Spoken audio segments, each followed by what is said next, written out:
Hello students, in this lesson let us discuss about the widening of gauge on curves. So here we will see why widening of gauge on curves is required, right? What are the formulas of calculating how much widening should be provided? All those details we will be studying in this particular lesson.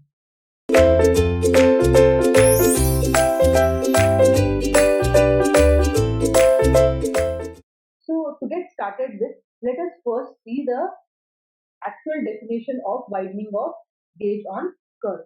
So this is nothing but providing the extra gauge width on the curved portion of the railway track. So what we do here, the provision of extra gauge width on curved portion of railway track. This is known as widening of gauge on track. Now, why is this essential? This is essential due to rigid wheelbase of the moving train. So the wheelbase, if you observe, very rigid because they are made up of your hard metal items. Right. So due to this, what will happen? Due to this, when the wheel of the front axle strikes over the outer rail, the outer wheel of the inner axle, there's a gap within the outer rail. So this will create a widening of the gauge. So provision should be made for this gap, that whatever gap is there, no, for that we have to make some provision. How will you make the provision? You will make the provision by providing the widening of gauge. Or what you can do, or you can also make the possibility of tilting of rails outwards. So you either go for tilting of rail outwards or you go for widening of the gauge, so that extra space can be provided when the train is moving on the curved track. Right, and we have to make sure that the widening of the gauge is adequate. So proper amount of widening of gauge we have to give. It should not be too less nor too high. So it should be correct or adequate. Because if it is more than required, what will happen? The lateral movement of the vehicle will happen, and there is a lot of chances that the derailment can happen. Okay, so if you provide more width, what will happen? If you provide more width, there are all chances of lateral movement of train, right? And this will lead to what? This will lead to derailment. So we have to make sure that we provide an adequate amount of widening of gauge. Right. Now, previously, the practice to widen the gauge was on a curve which are over 3 degrees. So if a curve which has 3 degree or more on broad gauge, what they used to do? They used to provide widening, right? And the amount of widening may vary from 6.5 mm to 19 mm. How much of widening can be given onto a track varies in this particular range based on the degree of curve. Okay, so based on degree of curve, this will go on varying. And the present practice is not to widen the gauge on curves under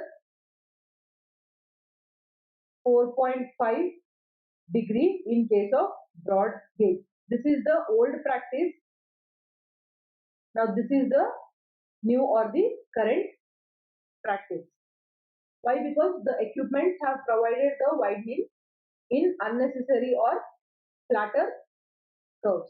Okay, so the practice in meter gauge track also will vary accordingly. In some railways, they do not provide widening up to 9 degrees. In some, they will not provide up to 9 degrees. They will not provide. So these are some general considerations.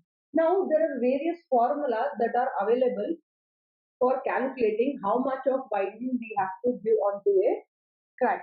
Okay, but we have to make sure it doesn't exceed 25 mm.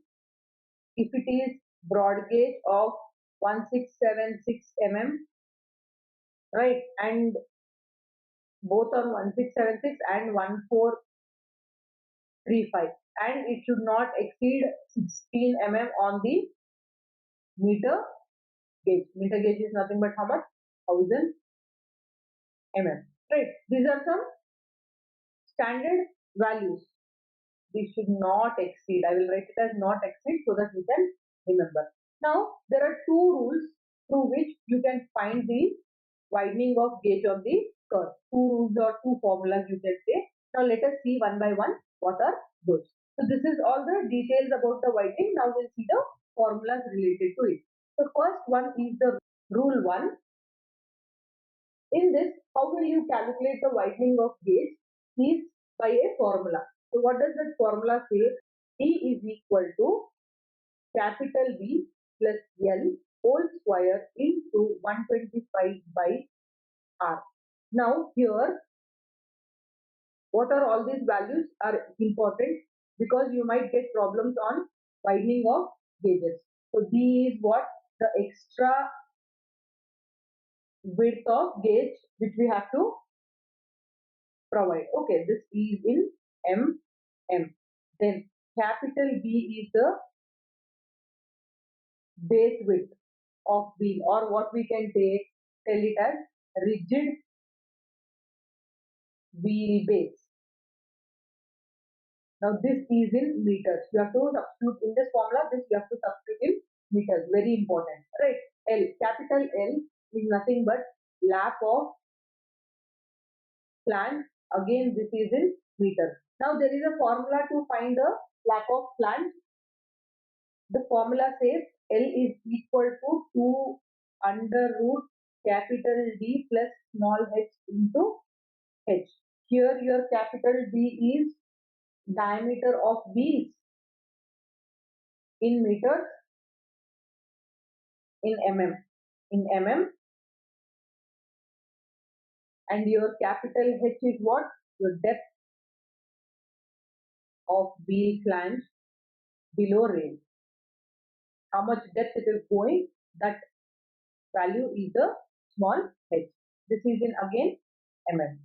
So by this you can find the value of the capital L, which is the lap of the flange. Now what other values are there? R. Now what is R? R is the radius of curve.